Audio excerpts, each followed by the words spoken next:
gye baliko mwena gye muwungalira kansubiri muli bulungi. Olunaku lw'olwaleero ngenze mu Amerika gyendi. Amerika wa njagala mbalageko abantu abasinga njagala mbalageko ku projects ezimu nti projects zino eno naddala agriculture omwana muntu asobola ogizigenderako n'ogendeyo n'okola bibyo oba okitegeera. So tukozesenga opportunity yonna gye tusobola okufuna then tutambula.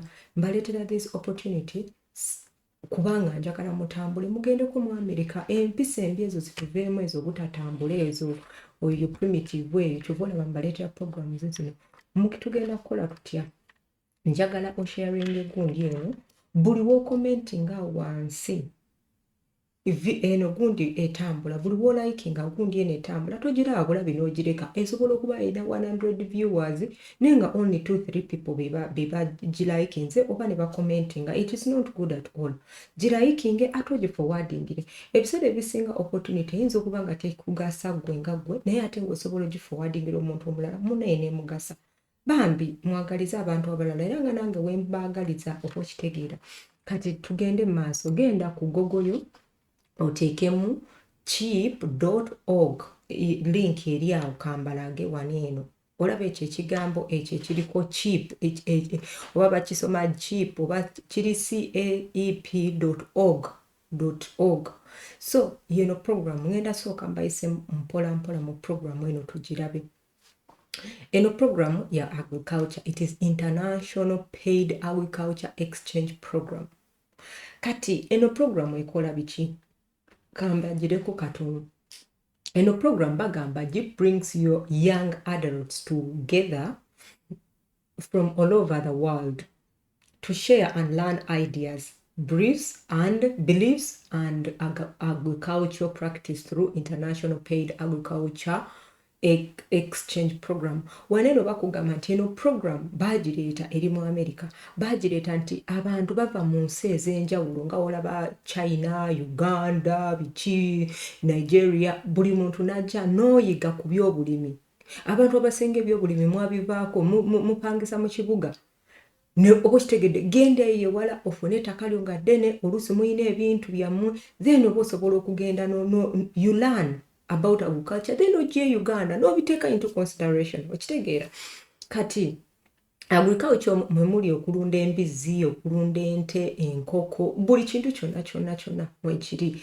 Kati nga bakugamba nti our vision is to interconnect our world peace through our paid agriculture. And by the way, gundi bagisasula program nengenda bayisizamu 1 to 2 3 things olabe in order for our exchange visitor to identify themselves as world citizen, transcending from any geographical, culture or political boundaries. Mujja kuyiga ebintu bingi. Kati njagala kubalagako katono kweno program erimu biki, ekola biki, oba kitegeera. Gwe kambalageko about Jeep nga sinaba kugamba o registering otya okola otya. Njagala kulagako waneeno Jeep yino era bakugamba badde nsaba mukwano weesomere. Kati bagenda bakugamba ono program requirements eza program. Njagala weegendereze nnyo emyaka gino. Bakugambe between the age of 18 and 28 when your program begins zizo gundi ebyo simanyi enology program between the age of 21 to 35 wakitegeera ne bakugamba have sufficient interest experience in agriculture and or adult or education in your field of interest. Gwe boyagala byakulunda oba oyagala naye emyaka bagikugambye myaka 18 paka ku myaka 28 oba oyagala simanyi enology program etandika ku myaka 21 paka ku myaka 35. Ndowooza mulaba emyaka gyammwe nze ampuliriza mwena kubanga ndaba programs zange abantu abalaba egundi tutandika ku myaka 18 paka nga ku myaka 45 awo. Kati ogenda kulaba nti n'abo abantu beeyo emyaka ekyo nabo babayina.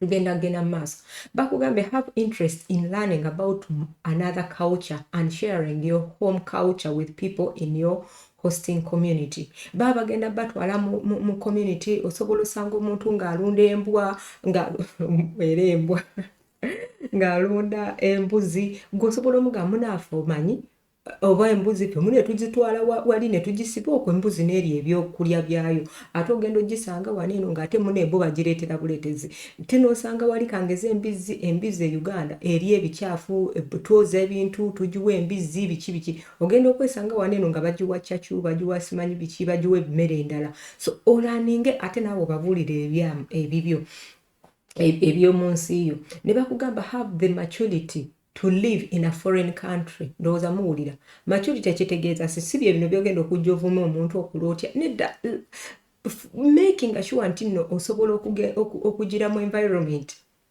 n'olaba nti munaye kino tebakyagala kino bakyagala genda wali eri n'okuba mukazi kabina olw'okuba gwe wamanyira engalo zo tezituula nedda manya maturity to live in a foreign country away from your family and friends and you can adopt to a different lifestyle and live together with people with different beliefs and values those explaining have no personal or legal problems be able to speak and understand English well enough to learn about the culture and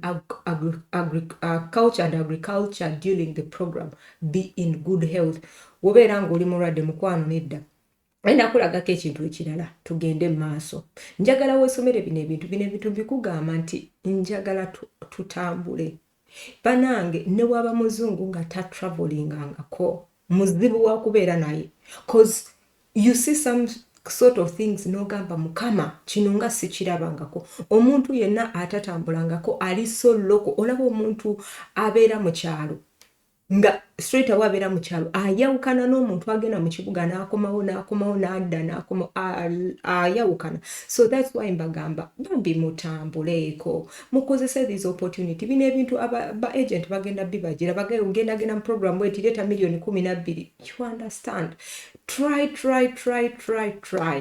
okay let's go bagenda kugamba the CAEP application consists of your general or a contact information olina okubeera ne contact information gye banakubirako olukumo ne bagamba yo emergency contact information your previous work experience in desired trained field your previous exchange program travel biki your level of communication skills desired goals biki byonna ndowooza olaba application yo olina okuteekako enamba ey'essimu ne emergency in case of anything teekako enamba y'omuntu nga banamukubira gyagamba biki oba ono mwana wange oba ono mwami wange biki ebintu bwe bityo toteekako omuntu anagamba ono simumanyi nedda woba olaba gundi kangeze your previous work experience woba ng'obadde olinako experience osobola ogiteekako nti nakolamuko munema nakolako wa ebintu bwe bityo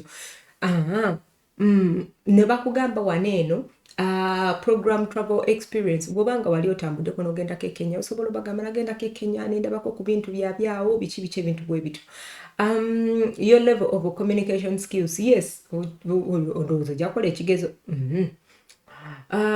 your desired goal you wish to achieve oyina okuwandiika nti bannange nze wembanga ngenze eyo njagala wenkomawo mbiteeka ebintu bino mu nkola njagala kulaba ngeri we balunda enkoko amagi bagajjamu batya enkoko esobola okubeera otya nga teridde magi embizi nsobola ogigira nga sigiwadde bicaafu nsobola gikola ntya mata ago nsobola ogamilkinga ntya ebyuma ebyo babikozesa batya ebintu bwe bityo biteekeko katwande bakugamba you will be asked to scan and upload the following bagenda kugamba oteekemu ebintu wano wammanga a head photo bwe bati ndowooza a head short picture bwe bati kana akagundi k'omutwe ndowooza mukamanyi like a passport photo bwe kati kana akatandikira wano bwe kati ka passport photo ojja kubeera nako bakugambe a copy of your passport olina okubeera nayo obanga tolina passport bambi totawaana our reference later covid vaccination wobanga olina covid card eyo oba ogirira resume wobanga oyina okubeera ne resume oba CV nga weeyogerako nakola wano biki ebintu bwe bitonze mbadde mu agriculture nina faamu yange ebintu nga bingi nina experience bweti byonna nabibagamba. Ngenda kubalagako ku Lwokuna mubeereeko, ngenda kubalagako engeri weekolera ebintu bino eno nga okola bulungi CV yo n'ogiteekamu ng'okozesa ka chat GPT. Anyway, awo nga tuvuddewo ogenda kujja wano eno nga bakugamba kati njagala nkutwala mpola because I want you to learn these things such that ogire ebintu nga naawe okola ki obirabako. Wano ne bakugamba note CAEP will consider all the above information when determining if we will accept or deny you application. No, olaba bano abantu bagenda ku considering compared to they are not going to take everyone.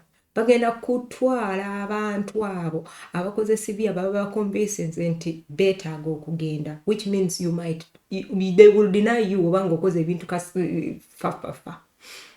You'll be able to save your work after completing each section of application. Once you complete all the requirement field in your application, you will be prompted to submit your application to CAEP for processing. If you have any question, email this and this. By the way, ina question yonna basindikire bagambe banaye nze ndi interested biki if you really have ngatona ngoine ekibuuzo ewulire ekikusibwa kubanga I don't work with them. No, I don't work with them. So bakugamba for help with retrieving your email password for taking, please contact this email. Wobanga gundi yeganye ngenda kulagawo registering webeeganyemu mukwano bawandikire message I want to register actually but that's fulfilled. So bakugambe kati ngenda kulaga waneno the program fee include all country partner and CAEP fee and can vary from country to country. CAEP program includes application process, placement, departure preparation program, monitoring biki byonna. Ne bakugamba US government manyi visa SE visa fee ya $220. Embassy appointment fee ya $185. Air fee biki bibyo sickness and accident, which means insurance. So ojja kujja waneno olabe weesomere kati abantu abasinga mugenda gamba how can I apply katugenda kola bwetuti mubadde mugamba how can I apply togeza noja wano nogamba apply nedda mukwano don't come here wano omuntu agamba apply which means already wabadde wakoze eki wa apply nzidda wali mbadde ngenzeeko emabega mbadde nazoominze nnyo so kati netuddayo emabega kati mubadde mugamba how can I apply olaba wano ewali JEEP programs ewali JEEP program wano wenkonye waliwo JEEP program waliwo agriculture waliwo embryology waliwo equine simanyi queenine oba queenine oba queenine nekubeerako horticulture truth management worldwide opportunity kati genda wano worldwide opportunity ojja wano ku worldwide opportunity awo wetugenda kati wano worldwide opportunity bakugamba naye obugambo butono ate wembuzuuminga ngenda vaako wakugamba our goal at JEEP is to ensure you have an extraordinary experience all around. This includes leaving the details to us so you can concentrate on what's most important: learning, hearing, and traveling. Our worldwide training opportunity offers placement in countries outside where of JEEP offices are located. Kati nga go waneno jangu wano ku apply onyigewo. Ojja wano ku apply kanjire wano eno njire. Nga bakugamba waneno ku registering. Once you complete this form and select your username and password, you can continue on your application or log in at later time to complete your gundi. Kati waneno bagamba this application as well as your name must be completed in English oyina ogiwandiika mu luzungu lowooza tuli fenna kati bakugamba waneeno general please tell us where you heard about us kati jangu waneeno gamba aba friend oba social network okitegeera which social network kati gwe nga gwe ogize ku YouTube oba okitegedde okwange kati ojjo waneeno wandikemu amannya go otekemu date of birth yo otekemu email yo otekemu gundi kati wana abantu wali so sensitive waneeno bannange funa peeni yo n'olupapula okwate owandikemu email yo bulungi ogirepeatinge otekemu ne password kubanga ogende ku register then ojja kudda wonooteekamu ebintu ebifu mukwano gwange kigenda kubeerera kizibu nnyo ekintu okukola ki okugira weerabiramu katono nga baclosinga okitegeera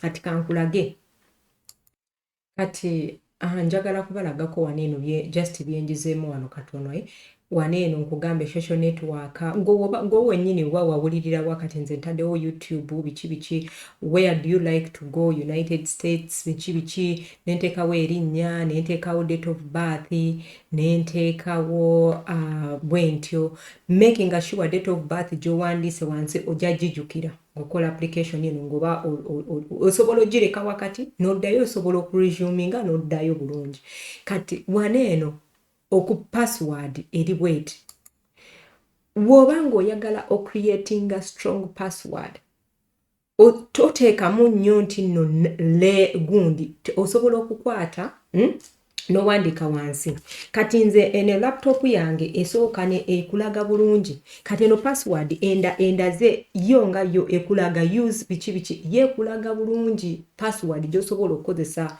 nga gwe togize naye making sure nti eno password ogiwandiika wansi strong password osobola okukozesa kati eno gundi enkoledde bwe nti endaze ka slash nga olaba slash neeteekako ka question mark neeteekako ka 4 neeteekako equals neeteekako S neeteekako P neeteekako ka square kati nga wonoolaba kano akantu bwe kati kano nga wonogamba bwe kati neeteekako budots buneno bu bracket ezo ze strong password neeteekako 77 neeteekako kakoma neeteekako ka X neeteekako KUR towandiika ekigambo ku strong password towandiika ekigambo osobola okuwandiika ebintu byo ng'okozesa pulasi n'okozesa minansi n'okozesa kasukwe tokozesa gundi emuteekako ennyukuta nga nnyingiko naye eyo gundi nzibu yakujjukira ky'oba olaba nkugamba giwandiike wansi gikuba ekifaananyi giwandiika ogiteeka awantu such that ogijjukira kansubire ogijjukira strong password si gy'ogenda okugamba nti nno namuddu 12345 nedda it is not supposed to be a name naye gwe kennyini osobola okuwandiika noteekawo question mark noteekawo brackets noteekawo biki kubanga kwebiri oba okitegedde kwebiri kugana amasimu oba okitegedde kati kangeze njagala kuwandiikira muntu bw'ati oba okitegeera then olaba waneeno gwe kennyini ogenda kuteekawo oba otaddewo bu squared kansubire kati ekyo kintu mukitegedde bulungi sagaakiwako bambi nkimanyi mukitegedde mwenga mmwe okitegedde strong password nkiddamu sinti namuddu biki oba Uganda 12345 oba biki gwe wandiika later nga mulimu question mark mulimu si kinnyukuta noteekamu R noteekamu M noteekamu X